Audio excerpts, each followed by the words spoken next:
Welcome into KC Sports Tonight, Katie Solo Edition, KT Sports Tonight, as we've called it in the past. We've got some stuff to talk about today, even though this is relatively kind of a dead day in the area of Kansas City for sports.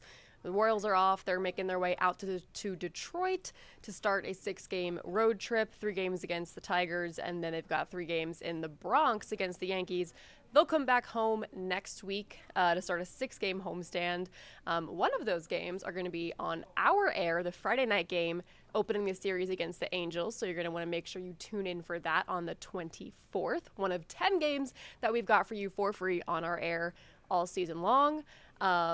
So yeah, that'll be fun. But like I said, Royals off today. However, Bobby Witt Jr. is still making headlines, as the superstar shortstop does. Not for anything bad that he's doing necessarily, but a stat about him was tweeted out, I think like late last night, early this morning, and it's kind of just exploded on Twitter. Bobby has gotten on base 30 times this season. I think he had 16 hits, 12 walks, something like that. 18 hits, sorry, and 12 walks. Math, that would make sense. He's been left stranded 29 of those times. That's a 97% of the time that he's been on base, he's been left stranded. He's also, leading the league in steals with 8 right now. He's getting places, just not typically home base, which not Bobby's fault, of course. We know he's usually second in the lineup behind Michael Garcia, and then Vinny Pasquantino and Salvi typically follow.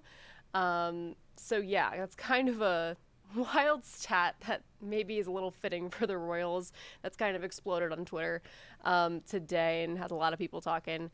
But yeah, they're obviously hoping that they can maybe change that stat, lower that percentage just a little bit, from 97% of the time he's getting stranded when they are back in action tomorrow in Detroit. That game, first pitch is at 5:40. Right now, the boys in blue coming off a split with the White Sox, 4-game series, 1-2, lost 2. Yesterday, they ended with a 6-5 loss, which, brutal for the Royals when you're a team that, in the past, historically, to this day, struggles to hit the ball sometimes, struggles to bring runners home, struggles to get runs. You score 5, but give up 6. So, yeah, that game, when it finally did happen after a near 3-hour-long rain delay, I think first pitch was eventually at like 4:20 in the afternoon / early evening. But yeah, one thing that I think we really learned from that series, this past series against the White Sox, Thursday night, I remember when the lineup came out, a lot of people were confused because Carter Jensen was not in it. Parkville native, Kansas City kid, number 2 prospect from last year. He's had a phenomenal start to this season. He's hitting homers. He's getting hits, getting on base, bringing guys home. If you want to go check out his stats, I don't have them pulled up right in front of me right now, but since missing his alarm clock and then getting scratched out of a lineup about 2 weeks ago, he's had a phenomenal stat line. And he was left out of the lineup last Thursday night, which personally I thought was also strange because he's been hitting so well. Usually he's either DHing or catching for Salvi if Salvi's taken a game off there. A lot of question marks there. I think that they're still figuring out, it is early in the season, what they want to do with all the outfielders, et cetera, et cetera. But I thought it was kind of a perfect answer for Carter Jensen to then hit a home run the very next night on Friday when he was back in the lineup. And turns out they needed it because the Royals just narrowly won that game. So yeah, I think that was my biggest takeaway from this past series was put Carter Jensen in the lineup. If he has to DH and you have to put Jack Caglione in that right field, do it. It's working out. But yeah, so Royals, boys in blue, they're getting ready for a 6-game road trip, and they're going to be back home for quite a while. So a lot to look forward to with them there as they still kind of struggle to fix some early season issues. One good piece is that Cole Reagans is reportedly going to be available tomorrow to start in Detroit. So that is very good. As we know, he exited after his last start at the end of the first inning. after he suffered a left thumb contusion. They avoided breaking anything. There was no swelling. So it was all good news on that front. And it's going to be even better news because it looks like he's not going to have to miss any time for it. He's going to make his next regularly scheduled start in the rotation. So that's going to be good news. Hopefully we will see him pitching as normal when he gets on the mound. Obviously we haven't seen him pitch since he hurt his thumb on his pitching hand. So that's going to be something to look forward to tomorrow. First pitch is at 5:40, and we'll have you covered for that tomorrow night. Big weekend of transfer portal news, of course, because this is the transfer portal madness season. Biggest news of the weekend, I think, for any local fans is the fact that Flory Badunga from KU has picked his new home reportedly, and it is Louisville. We're going to let that sit for a minute. To me, I don't see maybe why. Other than, of course, the dollar sign. It's reportedly a $5 million deal. And that's kind of what the big man market is doing right now in the NIL transfer portal era. So not too much of a surprise since he is the reigning Big 12 Defensive Player of the Year. I think to me what's disappointing about that is we saw Flory spend 2 seasons at KU. He went from a true freshman that needed a lot of polishing but had a lot of game time and a lot of great year one development under Bill Self last year. And then this past season evolves into one of the best blockers in the nation, one of the best defenders in the nation. He was a top 3 finalist for the Naismith Defensive Player of the Year award.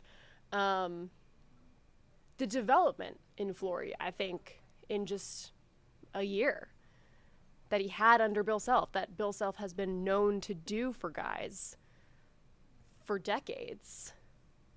I mean, think of guys like Christian Brown. What if he left after his first or second year at KU, you know? Now he's in the league. Now he's on the Nuggets.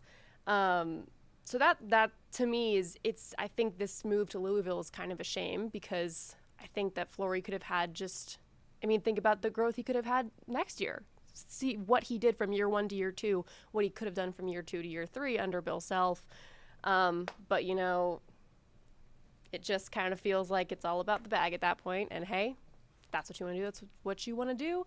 But it is definitely a shame for KU fans, I think, and just anyone who likes watching the Big 12 because Flory made the product better. He, I think, made the biggest improvement, I think, that we saw in his game this past year was his blocking ability. He kind of grew to have a really good sense of when to jump to block a shot. Then he leads the league in blocks and one of the best in the nation and all that. So, yeah, Flory Badunga going to Louisville. And the most interesting part of it all is that KU has an exhibition with Louisville at Allen Fieldhouse next season. I think that's going to be the most interesting part of it. And that kind of brings us to the rest of KU's roster. They don't really have one right now. They have a roster. It's not full, not nearly full. They haven't signed any transfers. And I actually before this went and looked at their entire roster from this past season. And this is all in alphabetical order that we're going to go. So this is where everyone's going. Ingenue Ngala, no eligibility left. Jaden Dawson to the portal. Corbin Allen, the Oak Park kid. We have heard nothing from him after he redshirted this past year. So that could be a very good sign that he's going to stay. And he could be another one of those development guys under Bill Self. But obviously we haven't heard anything official. But at this point, no news could very well be considered good news. Trey White, no eligibility left. Samiz Calderon in the portal and has reportedly committed to Butler. Jamari McDowell, portal. Elmarco Jackson, portal. Bryson Tiller, and this one's interesting. Portal. Mizzou fans, listen up. Bryson Tiller's top 4 features Mizzou, Michigan, and Miami. I'm blanking on the 4th one right now, but this is very important because Michigan and Miami have both in the past 24 to 48 hours landed bigs. If I'm Bryson Tiller and I'm looking at Mizzou's roster, I'm thinking, hey, this looks a little bit more appealing to me right now, being the type of player that Bryson Tiller is and that he could develop into being.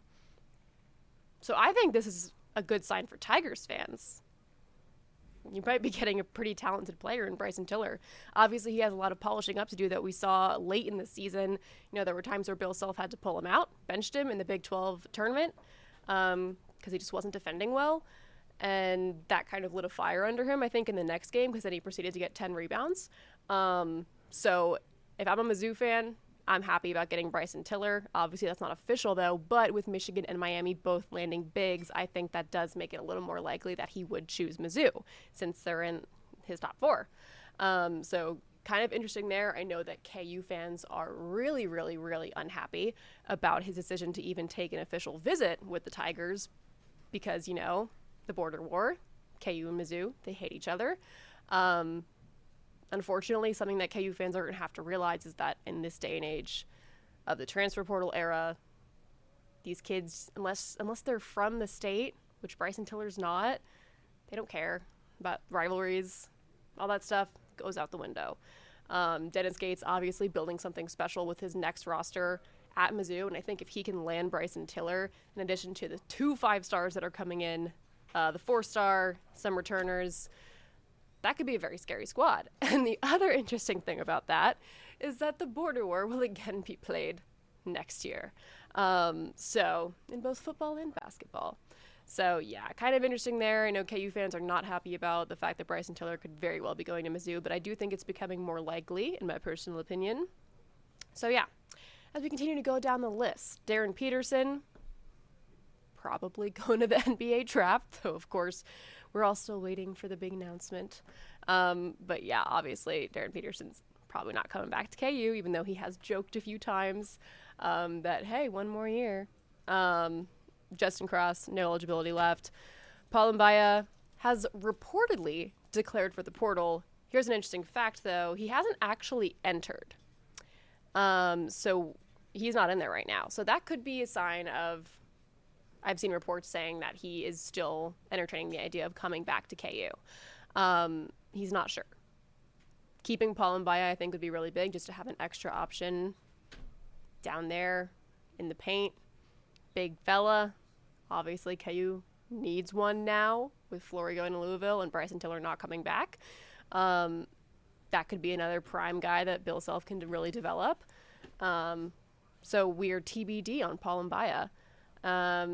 Flory, portal, Melvin Council, no eligibility unless his case gets approved.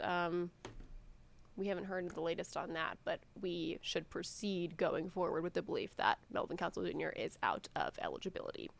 So yeah, that's kind of where the roster stands right now. KU has a few recruits coming in, but other than that, it looks like their only returners are going to be Cole Rosario, who Jeff Goodman tweeted out today that he is reportedly coming back to the Jayhawks, which I think that's going to be really, really important because very late in the season, we saw the flashes of the shooter that Cole Rosario was supposed to be coming into KU that we didn't really see for all of last year.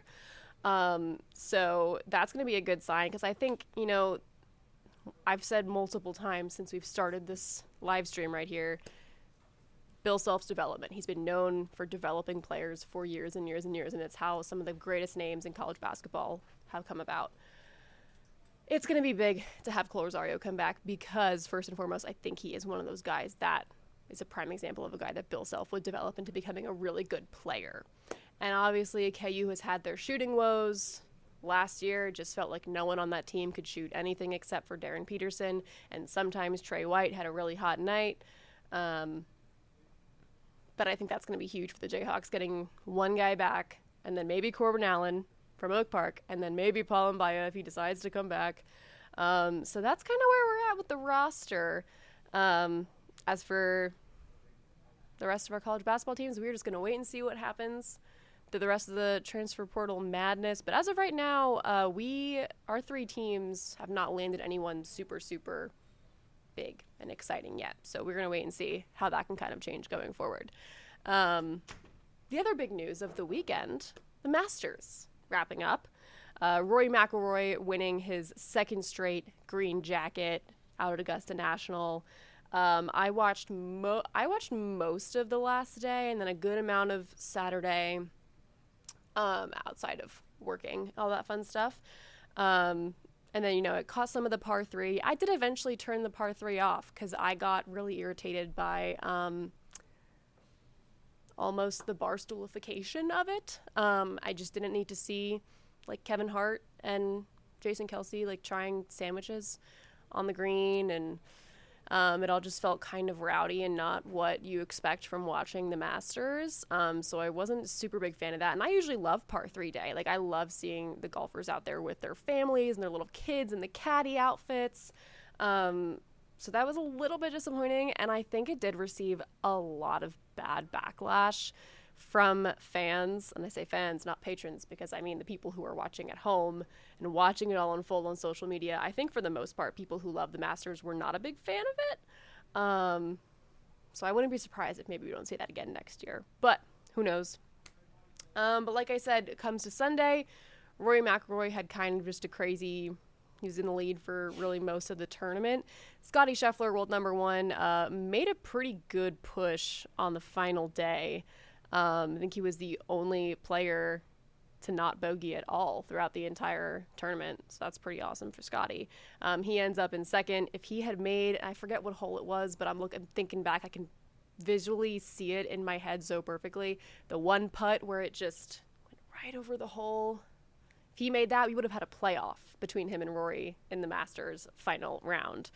So that would have been fun. I'm always rooting for stuff like that. But yeah, Rory McIlroy gets his second straight green jacket. There's been some controversy, both on the links and off the links, about the Masters throughout this past week, and I kind of mentioned it with the par 3 stuff. Personally, I'm going to get to my controversy that I've seen a lot of other people also have the same issue with in just a second. But the one on the links to do with the actual game, Scottie Scheffler called attention to it in one of his interviews, saying that he noticed that the greens were a lot softer Thursday morning and Friday afternoon, and he wishes they were more consistent throughout the tournaments. The controversy there is that when the greens were reportedly softer, lined up when Rory McIlroy was playing, and it's why he had such great scores. That's what the illusions are saying. People are also a little bit mad that Rory was able to golf there at Augusta National so frequently over the past year. He said in an interview that there were days where he would go and drop his daughter off at school and then fly out to Augusta, play 18, and then fly back and pick his daughter up, hop on the PJ. Hey, you win the Masters, you get the membership to Augusta. It's just what you can do, I guess. But there were some people who did call out the fact that he did skip, whether you want to call that skip or not go to their last few tournaments so that he could just go practice at Augusta. To each their own, But those are kind of the controversies that have kind of come to light when it comes to the actual product. I can do without, going forward, the invitation of influencers to the Masters, first and foremost. Because some of them have their phones on the course, which is not supposed to happen. It's one of the most beautiful things about the Masters. No one can have their phone. Everyone's walking around with their digital cameras and their I'm blanking on... This is so Gen Z of me right now. I'm blanking on the camera name. Disposable camera. Duh. Personally, I could have done without seeing all the influencers going around, taking videos on their phones, trying the pimento cheese sandwiches and trying the cookies and talking about the prices of everything. Because for me, influencers are supposed to go to a restaurant or an event somewhere and tell normal people like us about this thing that we can go do ourselves. You can't just go to the Masters. An influencer going to the Masters is not going to make me want to go to the Masters more. Hundreds of thousands of people apply for that lottery every single year and they don't get it. You can't just go to the Masters. So personally, I can do without that next year, and I hope we see less of that happen next year. But yeah, overall, the Masters are the Masters. They deliver every year. Rory becomes just the 4th person in history to win back-to-back Masters titles, the first since Tiger Woods in 2002, I believe. So yeah, eventful weekend. I'm Still hoping to try the pimento cheese sandwich one day. We'll see. We'll see if it happens. And before we go, little college baseball and softball news. KU baseball and softball both ranked right now inside their top 25s. And if you haven't been paying attention to what they've both been doing on the diamonds, you should go check out some games. Of our 3 local schools, they are the only baseball and softball teams currently ranked in the top 25, which is why we're shouting them out. KU baseball will start with them 12-3 in the Big 12 in first place with a 2-game lead over, I believe, West Virginia and UCF. They just beat UCF, who was a ranked team. They swept them at home, fun fact. They now have a season best 10 straight wins. They're 9-0 in Big 12 home games, so they're undefeated in Big 12 play at home at Hoagland Ballpark. And they're after their best Big 12 start in school history with their 12-3 record. They're ranked number 18 in the country, D1 baseball, and then Baseball America has them at 19. So more and more, the hiring of Dan Fitzgerald seems like a home run by Travis Goff. Shout out Travis Goff for that hire. They were a hot team last year. They're even hotter this year. So that's super exciting for them. They've got the Big 12 Pitcher of the Week. Jayhawks are hot at Hoagland Ballpark. And over at Arocha Ballpark, KU softball, they have cracked the rankings. They are now the number 24 team in the country by Softball America. They've got 5 Big 12 series wins in a row. They haven't been sweeps, but they've all been gritty, hard-fought series wins, 2-1. They're 10-5 in the Big 12 and 29-12 overall on the season. So they're in third place in the Big 12 right now. First place is Texas Tech, who just happens to have the best pitcher in the country in Topeka native Nigel Kennedy. So no surprise there. But yeah, KU softball coming off a really fun walk-off win. Big hit by September Flanagan in the final inning against Baylor this past weekend to secure that series win. And they also happen to have one of the most entertaining freshmen in the country to watch right now. Her name is Ella Boyer. She's the Big 12 and National Freshman of the Week as of last week. She's got 17 home runs and counting. That's a program best for any freshman in program history. And a little fun tidbit, if this has inspired you to go watch the ranked Jayhawks, they're taking on Mizzou on Wednesday. They've got a Border War showdown in Lawrence this coming Wednesday. So you can go watch that for a fun midweek matchup. Go catch the 2 local teams, one of whom is ranked. So super exciting for both of the ranked Jayhawk teams on the diamond. As their season continues to heat up, we've got about a month left until they both reach the postseason. So yeah, all right. That's going to do it for us here on KT Sports Tonight, officially rebranding it when it's just me. Join us for sports at 6 and 10 tonight. We've got more. And, of course, every day here at 5:30, streaming live. Thanks.